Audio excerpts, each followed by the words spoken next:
Hello. Okay, I think I'm going to take a jab at the critical thinking question. But this one has been a theory that the more that I try to understand it, the more confused I'm getting. So bear with me and please correct me if I don't quite understand it. So the book put it pretty simply that psychoanalytic theory is about self or like an individual, and family systems is more about the relationships with people. So objective object relation theory is kind of that combination of both, and kind of like how we interact with other people but based off of our own self perceptions.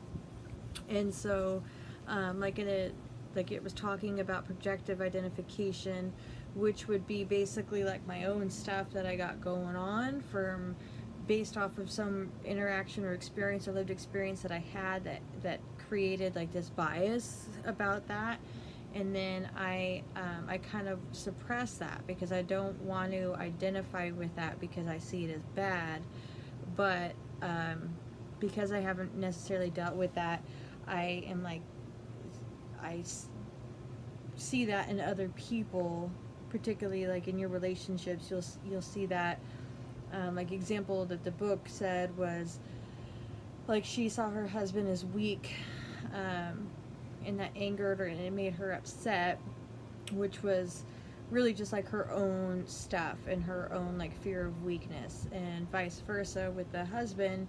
He always saw her as angry, which was really his own fear of anger, but it was related to his father's anger, and just kind of that relationship that he had with his dad that was unresolved, and the inability to process feelings of weakness or anger or any type of good or bad feeling in a healthy way.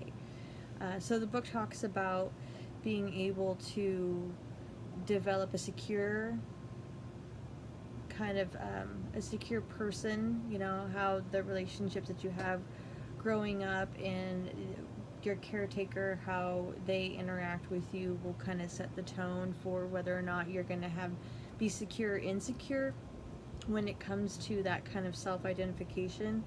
And so with that, I would say when working with individuals with this particular theory, you would have to they would have to have a certain amount of willingness and self-reflection.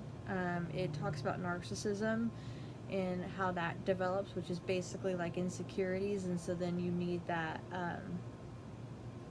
you have that need for attention.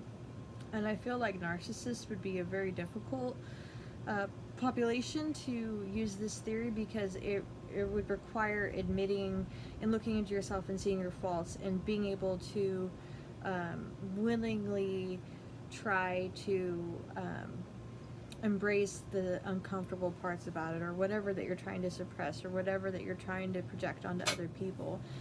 So I don't think somebody with a narcissistic personality would be super helpful, but anybody with a personality disorder really would be difficult, just because those are in general difficult to address in therapy. So I think you would really have to have that willingness and that open-mindedness, and somebody who is going to work on communication.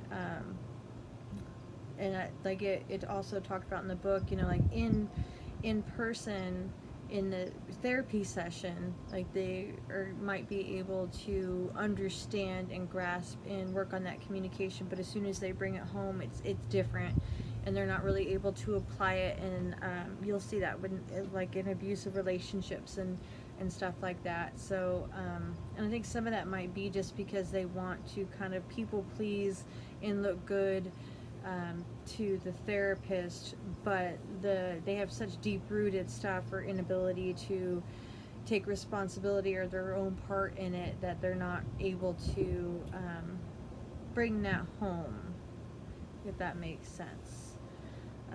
So I don't know if any of that makes sense. I don't even know if I'm on the right track here. So, but that's kind of how I understand it. Like I said, the more that I look into it, the one video I was not able to access, it kept giving me an error. So going off of the readings, and then I looked a little bit deeper into some stuff I could find online to try to better understand the concept, which just made it even more confusing for me. So I look forward to seeing what everybody else has to say about it, and maybe grasp the understanding a little bit better. Thank you.